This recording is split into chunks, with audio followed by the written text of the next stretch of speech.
Okay, let's dive right into this. Welcome back to The Explainer. Today, we are totally deconstructing a fascinating asset, Litecoin. We're going to peel back the layers, looking at everything from its foundational code to the sprawling and honestly kind of controversial economic networks built right on top of it. Let's get into it. So here's our roadmap. We are essentially peeling the onion today. First, we'll look at the core of Litecoin, then the reality of mining, compare cloud mining versus buying, unpack the referral economy, and finally, look at the technical roadmap. Section 1. The core of Litecoin, the silver to Bitcoin's gold. And this brilliantly illustrates where it all started. Created by former Google engineer Charlie Lee way back in 2011, Litecoin wasn't actually meant to replace Bitcoin. No, it was built as the silver to Bitcoin's gold. The idea was to make something fundamentally lighter, faster, and really optimized for your everyday transactions. Think, buying a cup of coffee rather than buying a house. It's meant to be highly practical money. So how exactly does it pull off that speed? Well, let's look under the hood. First off, Litecoin generates a new block every 2.5 minutes. That is exactly 4 times faster than Bitcoin, which means way quicker transaction confirmations for us. It also uses what's called the script hashing algorithm. Now, ironically, script was originally chosen because it was memory-intensive and quote-unquote ASIC resistant. It was supposed to stop massive industrial mining machines from just taking over. We'll see how that actually turned out in a second. Also, more recently, in 2022, they added MWB. This provides an optional privacy layer to hide transaction amounts, which is pretty cool, and it fully supports the Lightning Network for near-instant micropayments. Section 2. The reality of mining, the 2026 landscape. All right, take a look at this massive number, 104.35 million. That is the network difficulty as of early 2026. What this number tells us definitively is that the era of casual home mining, on a PC or a mobile device, is entirely over. No way. The network has grown so robust and so incredibly competitive that generating new coins requires immense, highly specialized power. Which brings us to a really fascinating tension in the market, perfectly captured by this quote from our source material. The best time to start mining was 10 years ago. The second best time is today. It's a great adapted proverb, right? Mining has become incredibly difficult, highly industrial, and mathematically demanding. And yet people's motivation, the desire for everyday folks to participate and earn these block rewards, is seriously higher than ever. Let's actually look at the incredibly thin margins miners face right now.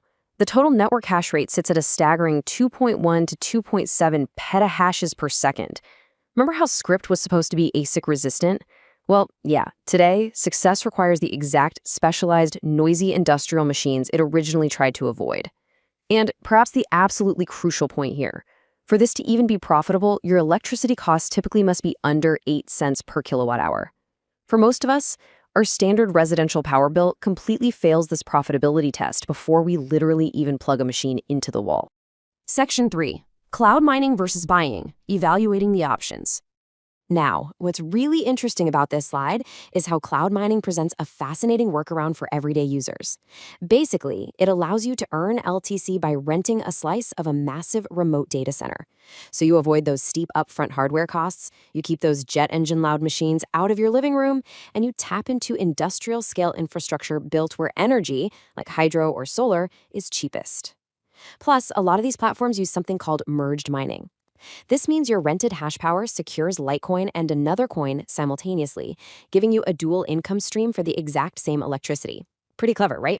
But let's impartially compare the reality of these contracts against simply purchasing the asset outright. Look, cloud mining requires upfront contract fees, anywhere from $100 to several thousand, and daily maintenance fees get deducted from your earnings to cover the data center's cooling and power. Because network difficulty is so sky-high, the source material notes the average break-even period for these contracts is currently around 11 to 18 months. By contrast, the source's own analysis points out that for a lot of retail users, directly buying Litecoin on an exchange often just provides better risk-adjusted returns. You completely bypass the headaches of hardware depreciation and those daily operational fees. Moving to Section 4, the referral economy, peeling back the tiers. Okay, here is where we pivot from core blockchain tech into network marketing. According to the source documents, the cloud mining ecosystem is heavily driven by a deeply structured, multi-level compensation plan. They map the community building into 3 distinct phases. Phase 1 is the foundation, where users just begin referring others. Phase 2 is the Leadership Surge, where users build larger downlines.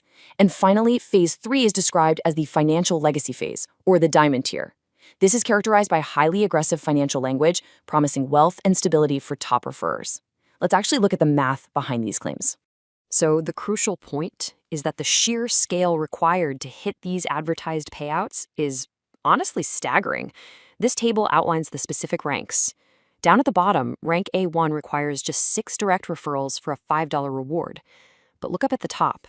To hit rank A15's advertised $200,000 reward and a $100,000 monthly salary, the system requires a mind-bending 4 million active members in your downline.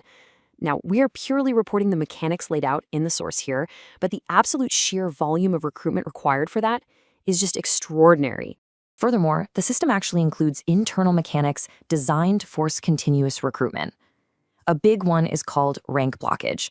See, commissions are based on differential payouts, meaning you earn the percentage difference between your rank and the rank of the person below you. So if a team member in your downline works really hard and catches up to your exact rank, your payout for their entire leg drops to exactly 0%. You are completely blocked from earning on their progress until you recruit enough new people to level up your own rank again. It's an engine fundamentally designed to keep participants on a constant recruitment treadmill. Section 5. The Technical Roadmap. Looking to the future. Let's move to the timeline and see how this builds. Looking ahead, the network is really built on engineered scarcity. Back in August 2023, Litecoin experienced its last halving, which dropped the block reward to 6.25 LTC. Analysts in the source text consider early 2026 to be this sort of golden window where mining difficulty plateaus before the next major supply shock.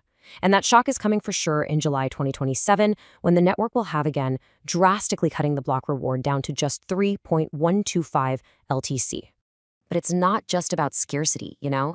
The network is actively evolving from a simple payment system into a much more complex ecosystem.